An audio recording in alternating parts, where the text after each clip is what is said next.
Jesse Marsch admits he underestimated the stress his Leeds players are under, but wants to help them thrive after they lost a sixth consecutive league game. A 3-0 home defeat to Aston Villa means Leeds remain just 2 points clear of the relegation zone.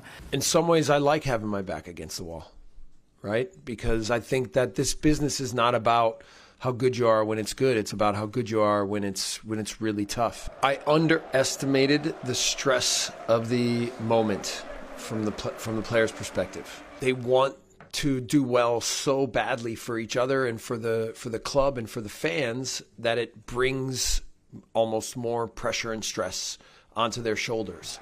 This is what I'm here to do: help the club and help the players understand what we need to do to survive this situation and actually thrive. Sorry, I want to thrive. I want our team and our players to thrive in this situation. Can he thrive, Mark? Do you think the fans have got his back? They were chanting Marcelo Bielsa's name from the stands last night. Yeah, I think the United fans will be, chanting Marcelo Bielsa's name for many years to come, and rightfully so, because what he did at the club was absolutely incredible. But the thing is, it's a new chapter, and it's all about now what the team can do, certainly in the short term, to make sure they stay in the Premier League. And it's, again, we mentioned it earlier on the show about momentum, about dropping when you're down in confidence, you can't find a result.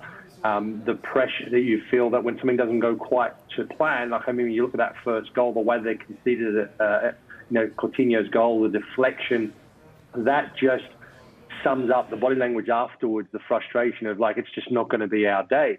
And that's the difference between picking themselves up and going, right, no, we're going to make it our day. So they need the right personalities there. And the manager obviously has a big job on hand to turn things around, to get that mindset right, to get the players to be able to play with a bit more freedom, because at the moment they certainly aren't playing with freedom. Yeah. Do you think having such a strong and passionate home support at Leeds, do you think this is going to make his job that little bit tougher at times? No, I think what's great about having such support is that you have to harness it. You have to use it to your advantage. The difficulty is when things are not going so well, when there is with the support, there's also an enormous amount of noise and frustration and people venting frustration when things don't go quite to plan. But when you are in a difficult position like Leeds United are, and the team is in free fall, is that you're almost become half glass full. Look at the position, and I think what the Leeds players need to try and do is they need to almost try and block it out a little bit and stick together as a unit and work with each other and stick together and make sure that they support each other and find their own way out of it. Of course, the fans are there to help, and they'll jump on board the minute things start to go well. They're still there. They're still supporting them. But for players, it feels like everyone's against you. Even at times, sometimes when things are not going well and you're having a bad time, they're against you as well. It's not the case. They just want the best for their team, and the passion sometimes just boils over. He did say he underestimated the pressure and the stress that the players are under. What did you make of those comments? Well, I think it's Jesse Marsch just saying that he didn't realise that players were so affected by the pressure that being in the Premier League brings, but also to try and maintain this status as a Premier League club. The fans, obviously, the club's we're out of the Premier League for 16 years, I think it was. There's always that automatic fear, that quick fear that hang on, if we go down, maybe things will go bad again and we won't come back for a while. So it's just a natural kind of reaction. I think the players almost have a bit of fear that could be the case. So they need to try and put that to a side. They need to try and work through it. They need to try and find and fight to the last breath to find form and find consistency. Yeah, how do they find that? Because it's 6 defeats in a row now for them. How hard is it to try and turn around a run of form like this?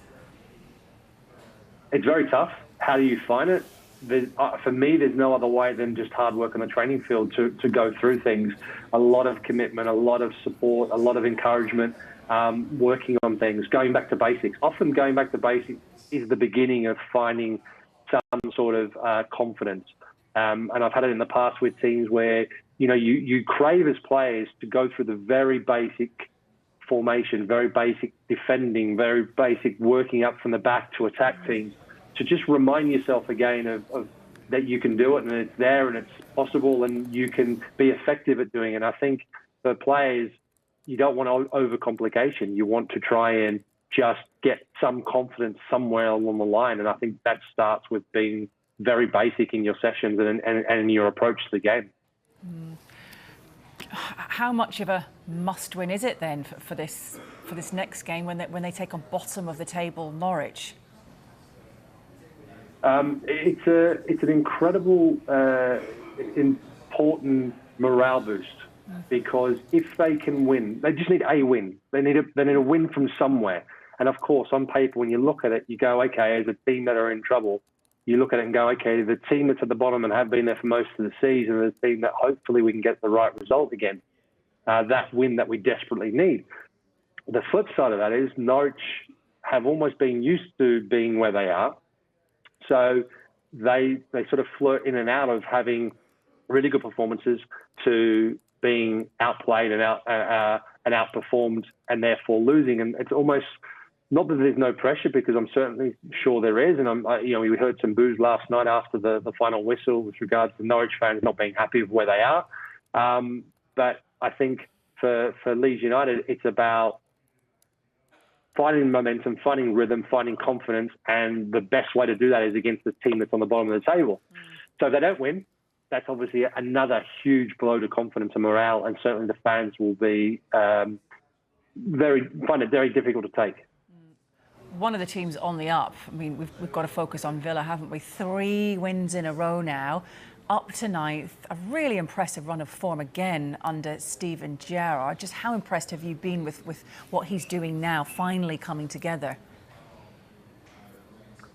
I think what I've been impressed by the most, and this is all good managers, of course, is that when you go through a bit of a bad patch, a sticky patch, and a patch where you think, hang on, this could go completely against Aston Villa now. They could spiral out of control. Is it a manager that has the experience? As a player, we all know Liverpool and Steven Gerrard, they're always playing at the top end of the table, and playing at the other end sometimes when you get dragged into it can be very different. Obviously, Villa haven't been in that position. So what they've been able to do, I think that signing of Philippe Coutinho is turning out to be a masterstroke, a player that's finding his form. I didn't think he'd have the impact that he's had. I thought that his confidence was so badly damaged it was going to be even longer, if at all, to find that form. But he's proven he's been absolutely brilliant for them. And that's all down to Steven Gerrard bringing in a player and putting his arm around in a player that he knows really, really well. So I think overall, to answer your question, I've been not surprised, but also impressed by the way that Steven Gerrard has been able to galvanise their team, turn things around and integrate an incredible player and help him try and find some form. Yeah, I want to focus on Philippe Coutinho, obviously taking his goal involvement to 7 since joining in January. There's only Harry Kane who's got more in that time. Do you think now signing him on a permanent deal is going to be Gerrard's priority in the summer? I'm sure there'll be plenty of teams wanting to snap him up. Well, I think, in my understanding, the way it is, Aston Villa seem to be in the prime position to do that, to make that happen, in terms of the agreement they currently have in place. So I don't think, unless there's a time limit on when they need to make a decision, I don't think that's of massive importance right now. I think what is important that Philippe Coutinho continues to play well, continues to improve as a player. Obviously, they'll have always open dialogue and conversation, and obviously the relationship between Steven Gerrard and Philippe Coutinho, and obviously the Villa fans and the players seem to be very, very good. So I don't think there's an awful amount of rush involved. I think it's all about continuing and making sure they get the decision right for everyone. And I think, sitting here looking at it at the moment, there seems to be the most logical thing for Aston Villa to do is to snap him up as quickly as possible. But I think over the course of the last probably 3 or 4 years since he left Liverpool, there has still got to be some doubts as to can he maintain that form. And I don't think a club like Villa can afford to get a signing of that magnitude wrong for a permanent signing.